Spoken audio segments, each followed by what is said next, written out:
경제 때문에 최상목이가 탄핵 안 당하고 계속 지금 그 자리를 지키고 있어요.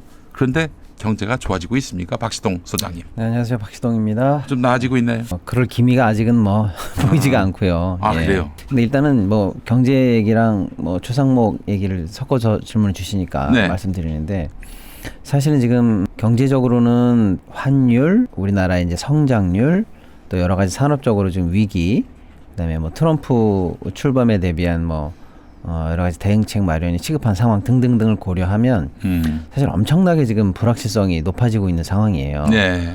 뭐 당장 거의 이런 말씀 드려도 될지 모르겠는데 제가 볼 때는 IMF 때보다도 사실은 더 심각한 위기를 목전에 두고 있다. 그래요. 예, 이렇게 생각이, IMF 때보다도. 예, 이게 드는데 이게 경제적으로 불확실성이 높여가기 때문에 경제적으로 이 불확실성을 해결하고 안정감을 가질 수 있는 건 나다라고 해서 오히려 최상목을 위시한 이 소위 말하는 모피아 경제 관료들 이런 사람들이 정치적으로 오히려 불확실성을 키우고 있단 말이에요. 그러니까 예를 들어서 체포에 협조해라라는 식으로 해서 네. 윤석열 체포 관련해서 지휘를 한다든지 하면 되는데 경호처 니네들 빨리 저거 해라라든지 하면 되는데 오히려 강 건너 불구경하듯이 뭐 경찰 투입을 더 해보라는 동 아니면 뭐 그냥 뭐 제3자가 남 얘기하듯이 시민이나 공무원들이 안 다쳤으면 좋겠다 뭐 이런 하나만한 얘기를 하고 있다는 동. 글쎄 말이에요. 거의 뭐 남의 나라 구경 왔습니까? 아니 이게 지금 제가 만약에 정말 그 어떤 이 내란 국면에서 한국이 이 정치적인 불안정 상황 때문에 경제가 타격을 받는 마당에서 그 리스크를 최소화한다면은 누구보다도 앞장서서 이 탄핵 세력들을 아주 때려잡는 데 앞장설 것 같아요. 그러니까요. 제 말씀이 그거예요. 그러니까 경제적으로 불확실성이 너무 큽니다. 위험합니다라고 얘기하면서 오히려 이 경제적 불확실성을 해소하는데 가장 지금 현재 중요한 포인트는 이 탄핵 세력들이 내란 세력들이 빨리 탄핵이 되고 사법적 심판으로 넘어가서 그렇지. 정치적 불확실성이 없어지는 게 오히려 경제에 도움이 되거든요. 네. 근데 이제 이율배반적인 모습을 보인다 이거죠. 뭐냐면 경제 위험합니다. 경제 위기입니다. 그래서 내가 있어야 됩니다라고 하면서 네. 정작 경제에 도움에는 돼야 되는 정치적 불확실성을 해소하는 게 아니라 그걸 키우는 방향으로 지금 자기는 정치 행위를 하고 있어요. 네. 그러니까 저는 이게 진위가 느껴지는 거. 진위는 뭐 기대할 것도 없고 오히려 이거는 자세히 보면 본질적으로 경제를 볼모 잡고 인질 잡아서 정치적으로 생명을 연장하고자 하는 획책이 아니냐 이렇게 보이는 거죠. 그러니까 네. 뭐 진짜 경제를 걱정한다면 심플하거든요. 빨리 체포해서 사과심사로 넘기고 네. 헌법재판관 문제도 빨리빨리 하고 그렇지. 뭐 내란 특권 빨리빨리 통과시켜놓고 예. 정치적으로 국민들이 바라는 대로 또 우리 헌법과 법률이 예정한 시스템대로 가게 한 다음에 나머지 경제적으로 남은 문제들만 해결하겠다. 이게 정상인데 경제가 위험하다는 소리를 하면서 정치적 불확실성을 키우고 거기에 기생하면서 근데 나 자르면 경제 위험해져 라는 식의 얘기를 한다는 거는 결국 진짜 경제를 생각하는 게 아니라 너희들도 경제 파탄하면 큰일 나는 거 알잖아. 그렇지. 진짜 끝을 볼 거야라는 식으로 경제를 인질로 잡고 네. 마음대로 정치를 하고 있다. 네. 이게 본질인 것 같아요. 제가 볼 때는. 예. 성목이가 지금 즐기고 있어요. 지금 이 상황. 그렇습니다. 그렇게 예. 보고 있습니다. 저도. 예. 뭐 망하든 안 망하든 뭐 도리어 뭐 적당하게 그 언론들 마사지 잘하면은 네. 이 위기 국면에서 책임을 맡아서 네. 그래도 나라 안 망하게 이끈 사람 그 이미지 메이킹을 할 수가 있다고요. 나 그렇죠. 이거 하나만 좀 여쭤보고 싶어요. 네. 임창열 씨가 IMF 때 예전 갑자기 임창렬이요? 예. 급부상했잖아요. 네네네. 그 사람이 외환위기 수습을 잘한 사람입니까? 아니죠. 어떻게 보면 외환위기를 만든 사람입니다. 근데 그 사람이 나중에는 외환위기를 수습한 사람이 돼가지고 심지어는 다 민주당 정부 경기도지사 후보가 도지사도 돼가지고 하고 경기도지사가 됐어요. 그리고 심지어는 뭐 여러 유관 단체장도 하고 예. 제가 또 고양시 시의원 할 때는 아, 그 양반이 그 킨텍스 사장까지 했어요. 예. 그래서 또 제 관련 상임이어가지고 예. 제가 또 만나기도 하고 그래서 잘 압니다. 그러니까 결국에는 예. 참 이거 상상도 못한 말씀인데 우리 김영 PD님 또 그걸 짚어내시네요. 예. 경제의 관료들이 경제 위기다라고 인질로 잡고 예. 진짜 위기를 만든 사람들은 그 사람인데 자기들 아니야. 위기를 즐기고 해결할 사람은 우리밖에 없지라는 식의 어. 그야말로 인질극의 달인들이네요 보니까. 예, 경제 인질극의 달인들. 그래서 결국 이런 말씀드리긴 뭐하지만 그 연세에 80이 넘어까지 어디 가서 기관장을 하고 대접받으면서 장소리 듣고 살 수 있습니까? 그렇지. 근데 이제 문제는 그래 인질로 잡았다고 쳐도 경제가 그나마 네 손에서 해결이 되면 다행인데 점점 지금 안 좋아지는 얘기들이 나오고 있어요. 그러니까 일단은 오늘 본론으로 들어가기 전에 일단은 사실은 이제 올해 2025년 어떻게 우리가 살아갈까라는 그 아웃라인은 제가 지난주에 쭉 한번 짚어드렸는데 네. 그 이후에 나온 지표들이 또 더 안 좋은 지표들이 몇 개 나와서 말씀 좀 몇 개 드리면 우리나라가 올해 얼마나 성장할 건가라고 했을 때 한국은행이 1.9를 성장한다고 예측을 했거든요. 네. 근데 이제 지난주에 최상목이가 1.8 성장할 것 같다라는 전망을 내놨어요. 정부의 공식 올해 전망입니다. 네. 1.8. 예. 그럼 이거 한국은행 전망치보다 더 낮은 거예요. 예. 근데 그때 이제 제가 말씀드렸습니다마는 내란 이후에 지금 급격히 안 좋아진 이 상황을 반영한 수치냐? 원래는 원래 작년에 나와야 되는 전망이 늦게 나온 거니까. 네네네. 그 사이에 이걸 반영한 거냐 그랬더니 반영한 건 아니라고 그래요. 그래요? 예. 내란을 반영 안 했는데 1.8? 그러니까요. 그럼 결국 이거 지금 12월부터 쭉 이렇게 소위 말하는 뭐 소비 심리도 줄고 해서 경제가 지금 바닥을 치고 있는데 이런 요소까지 반영을 하면 1.8보다 실제는 더 낮아지는 거 아니냐라는 이제 의구심이 당연히 생기는 거죠. 그런 상황에서 민간 기구들이 이제 기존에 올해 우리나라가 어떻게 될 건가를 전망했던 전망치를 계속 수정하고 있어요. 그래서 지난 일주일 사이에 수정치가 엄청 발표됐습니다. 네. 근데 이 수정치가 우리가 예상한 것들보다 하한을 더 낮게 가져가면서 최하단이 얼마까지 나왔느냐. 네. JP모건이 발표한 수치가 최하단으로 현재 나왔는데 1.3이 나왔어요. 1.3. 그리고 나머지 여타 기관들도 수정치를 냈는데 1.456에 걸려 있습니다.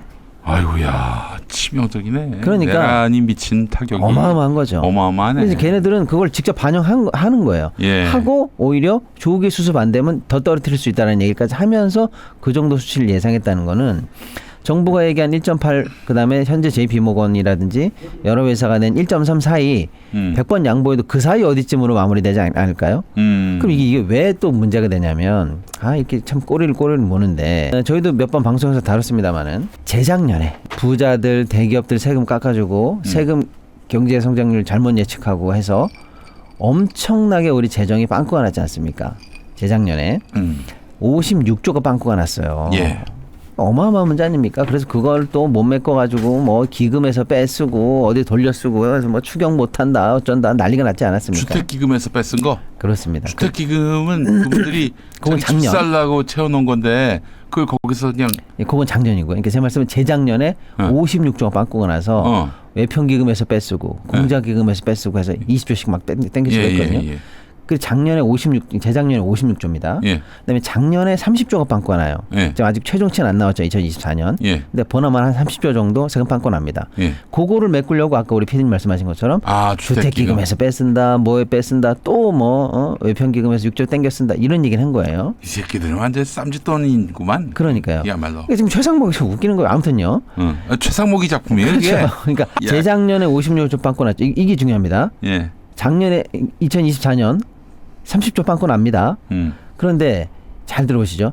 올해 2025년에 어떻게 예측했느냐. 제발 예측 좀 똑바로 해라. 나라 경제 빵꾸 내지 말고 라고 했더니 올해는 세금이 더 늘어날 걸로 예상을 했어요.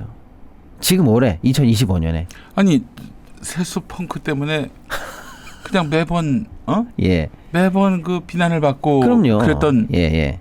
그런 자들이 2년치가 세수 결손이 이 정도고 경제가 지금 또 엉망진창인데 바로 그겁니다. 그런데 야 어떻게 2025년에 세금이 더 30조 40조씩 더 늘 거라고 너는 생각하느냐라고 했더니 경제 성장률 전망치가 근거인데 기업이 좋아지고 뭐 수출이 좋아지고 어쩌고 저쩌고 회복이 되면 이렇게 될 거라고 생각해서 세금을 더 많이 잡아놨단 말이에요.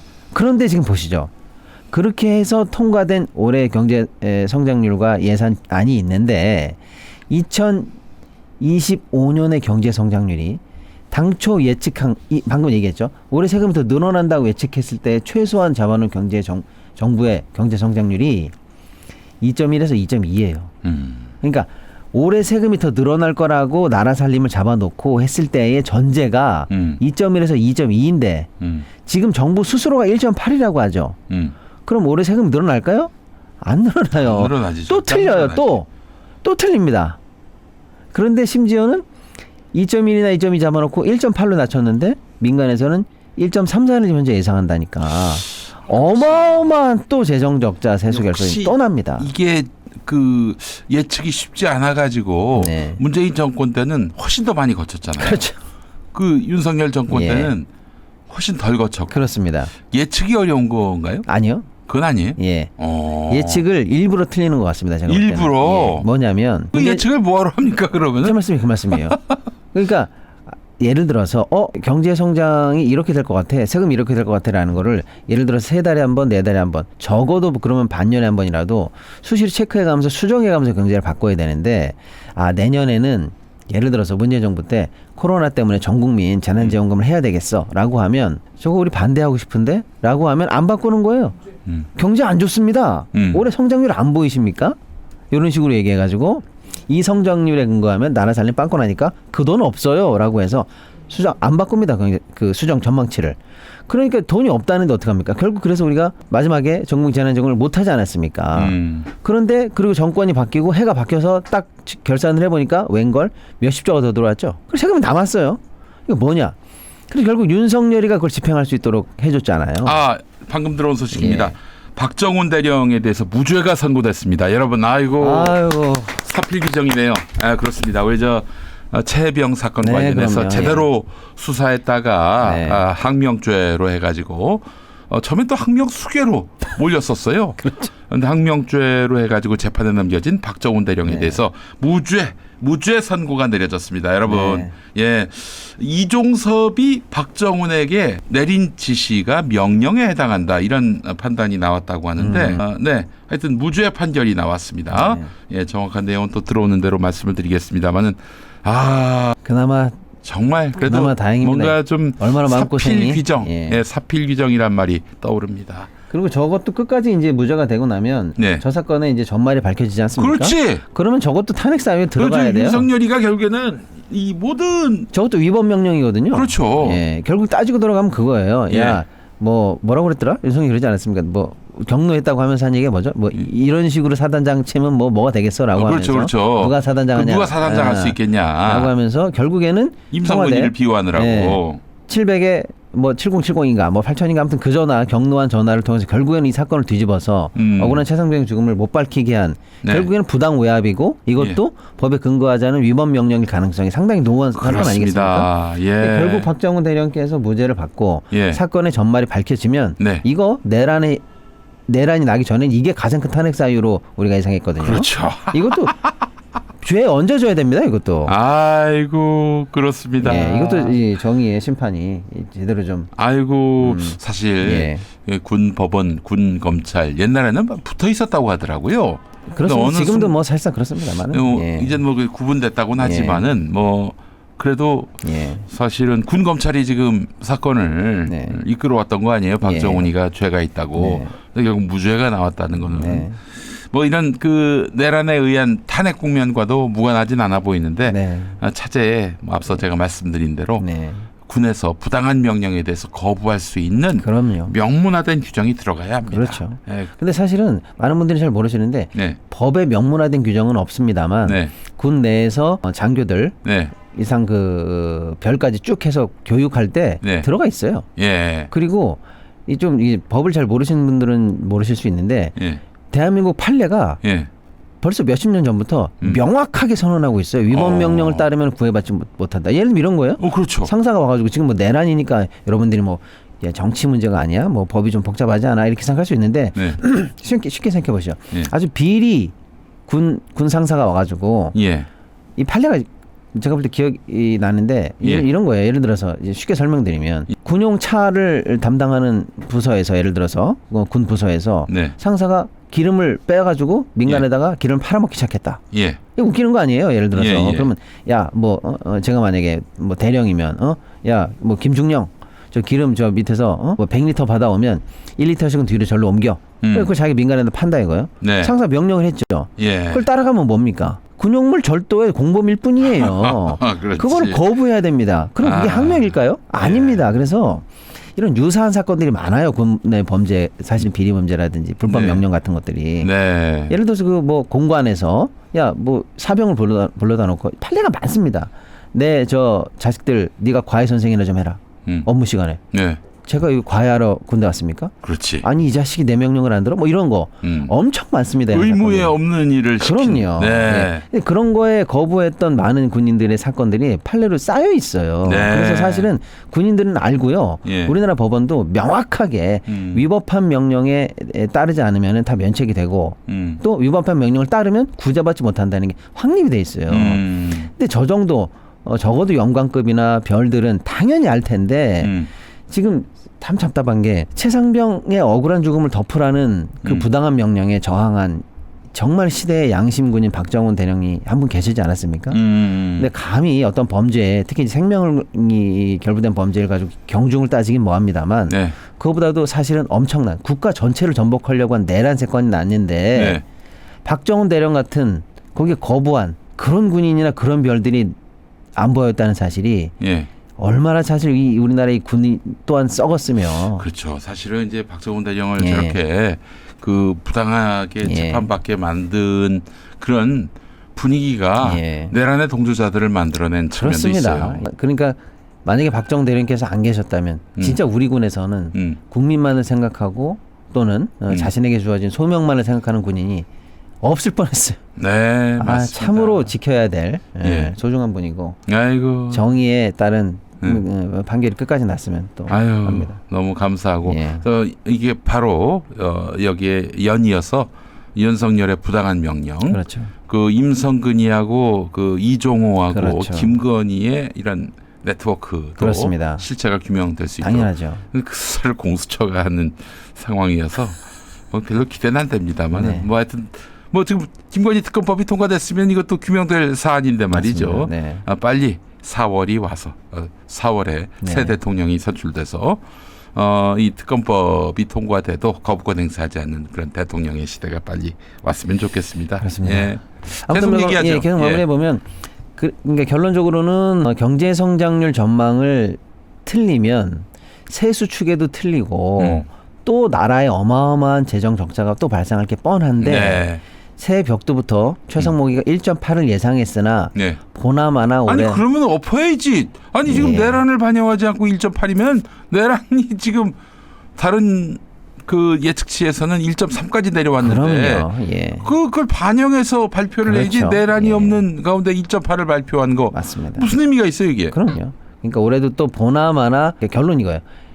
올해도 우리나라가 더 가난해질 것이고 그리고 세수 결손이라든지 재정 문제는 더 큰 오차를 통해서 나라가 정말 뿌리째 흔들리는 그런 그 단초를 지금 지나고 있다. 네. 이렇게 좀 말씀드리겠습니다. 근데 알겠습니다. 연말 가가지고 왜 이렇게 된 거야 올해 이렇게 네. 보면 1월달에 최상목 이렇게 만들어 놓은 거라고 보시면 되겠어요. 연말 가서 왜 이렇게 된 거야라고 했을 때 다들 예. 최상목을 기억해 주시기 그렇습니다. 바라겠습니다. 예. 이건 사실 경제를 살리기 위해서는 최상목을 탄핵하긴 해야 되는데 네. 그 다음은 또 이주호기 때문에 야 이거 참 그 이주호 말고 네. 해바라기 이주호 씨를 그 저기 대행으로 세우면 안 될까? 그분은 차라리 사랑으로라는 아주 빛나는 노래를 명곡이죠. 만드셨던 예. 네, 그런 분인데. 교과서에도 실렸을걸요, 그 노래. 아 그래요. 그리고 아직도 저 사실 이제 네. 다른 유튜브에서 제가 한번 봤거든요. 네. 아직도 뭐 모습이라든지 예. 발성, 목소리 네. 여전하시더라고요. 살을 많이 빼셨어. 옆에 그 이문세하고 같이 사랑으로 어디 송년 모임 같은 데서 네. 하시던 모습을 봤는데 건강하시기 바라겠습니다. 아 또 노무현 대통령이 또 불렀던 사랑으로도 생각이 나고. 네. 예.